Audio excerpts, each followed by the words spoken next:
যখনই আমরা সরকারি ব্যাংকে ইনভেস্টমেন্ট করতে চাই তখন কিন্তু আমরা স্টেট ব্যাংকের কথাটা আগে ভেবে নিই এবং সরকারি ব্যাংকে আমাদের একটা বড় আস্থা আছে যেখানে আমাদের টাকা ডুবে যাবে না। তাই আজকে আমরা এই ভিডিওতে স্টেট ব্যাংকের একটা এফডি বা ফিক্সড ডিপোজিট স্কিম সম্পর্কে আলোচনা করব, যেখানে 2 বছরের জন্য যদি আপনি টাকা ইনভেস্টমেন্ট করেন তাহলে কি রকম সুদের হার পাচ্ছেন এবং একটা উদাহরণ অ্যামাউন্ট নিয়ে নেব, যে অ্যামাউন্টটা যদি আপনারা রাখেন তাহলে মেয়াদের শেষে কত টাকা রিটার্ন পাবেন। দেখুন, ফিক্সড ডিপোজিট এখন এই স্কিমটার সম্বন্ধে কে না জানে। 7 দিন থেকে 10 বছর পর্যন্ত মেয়াদ রয়েছে এই স্কিমে। আপনারা যদি ইনভেস্টমেন্ট করতে চান অবশ্যই ইনভেস্টমেন্ট করতে পারেন। শুধু ব্যাংক নয়, রয়েছে পোস্ট অফিস এবং আরো অন্যান্য নন ব্যাংকিং ফাইন্যান্সিয়াল যে কোম্পানিগুলো রয়েছে সেগুলোতেও কিন্তু এখন এফডি করা সম্ভব। তো আমরা স্টেট ব্যাংকে ধরে নিলাম আপনি 2 বছরের জন্য এফডি করছেন। তো এই 2 বছরে যে সুদের হারটা পাওয়া যাচ্ছে স্টেট ব্যাংকে সেটা হচ্ছে 7% জেনারেলদের জন্য এবং 7.50% বা 7.5% সিনিয়র সিটিজেনদের জন্য। যদি একটা অ্যামাউন্ট আমি ধরে নিতে পারি যে 2 লক্ষ টাকা, খুব বেশিও নয় খুব কমও নয়, এই অ্যামাউন্টটা যদি আপনি ইনভেস্টমেন্ট করেন বা বিনিয়োগ করেন এই ফিক্সড ডিপোজিট স্কিমে তাহলে কত রিটার্ন পাবেন।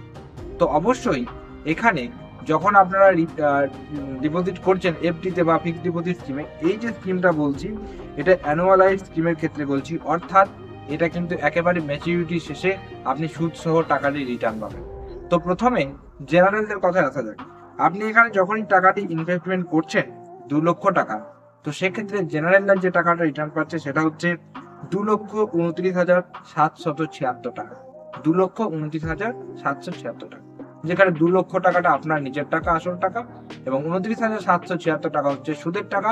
ম্যাচুরিটি পরে 2,29,776 টাকা আপনি কিন্তু রিটার্ন পাচ্ছেন। আবার যদি এটা সিনিয়র সিটিজেনদের জন্য হয়ে থাকে সেক্ষেত্রে আপনি যে টাকাটা রিটার্ন পাচ্ছেন সেটা হচ্ছে 2,32,044 টাকা, যেখানে 2 লক্ষ টাকাটা আপনার টাকা এবং 32,044 টাকা যেটা রয়েছে সেই টাকাটা হচ্ছে সুদের টাকা, অর্থাৎ সুদ সহ আপনি এই টাকাটি রিটার্ন পাচ্ছেন। এবার এই যে হারে সুদ দিচ্ছে 7.5%, এটা কিন্তু 2 বছর মেয়াদের জন্য বললাম। এবার কথা আপনি অন্যান্য মেয়াদের জন্য করবেন, সেই মেয়াদে কিরকম কি সুদ পাচ্ছেন সেই নিয়ে ভিডিও আমি অলরেডি বানিয়েছি, যেটা আপনি ভিডিও ডেসক্রিপশনে পেয়ে যাবেন, অথবা আমার ভিডিও যে চ্যানেলে ভিডিওস যে অপশনটা রয়েছে সেখানে আপনি খুঁজে নিতে পারবেন। এবার এই যে এফডি, এখানে সুদের যেটা ক্যালকুলেট হচ্ছে, আপনি কি করে বুঝবেন যে আমি ঠিক ক্যালকুলেট করলাম কিনা বা ঠিক বললাম কিনা?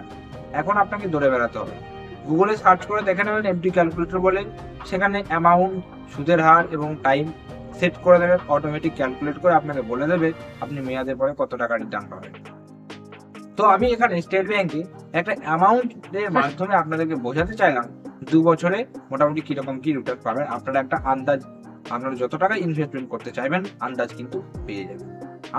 আমি যে ভিডিওগুলো বানাই আপনাদেরকে জাস্ট ধারণা দেওয়ার এবং আপনাদেরকে আপডেট দেওয়ার জন্য, ইনফরমেশন দেওয়ার জন্য বলতে পারি। এটা হচ্ছে একটা ইনফরমেটিভ ভিডিও যেখানে আমরা ছোট্ট ইনফরমেশনগুলো আপনাদেরকে দিয়ে দিই। কেমন লাগলো ভিডিওটা অবশ্যই নিচের যে কমেন্ট বক্স রয়েছে সেখানে কমেন্ট করে জানাবেন।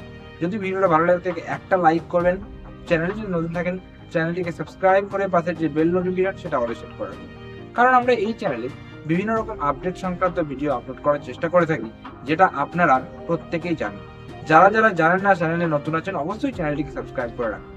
তো দেখা হচ্ছে পরের কোনো ভিডিওতে, ততক্ষণ পর্যন্ত প্রত্যেকে সুস্থ থাকবেন, ভালো থাকবেন। টাটা এবং ধন্যবাদ সকলকে।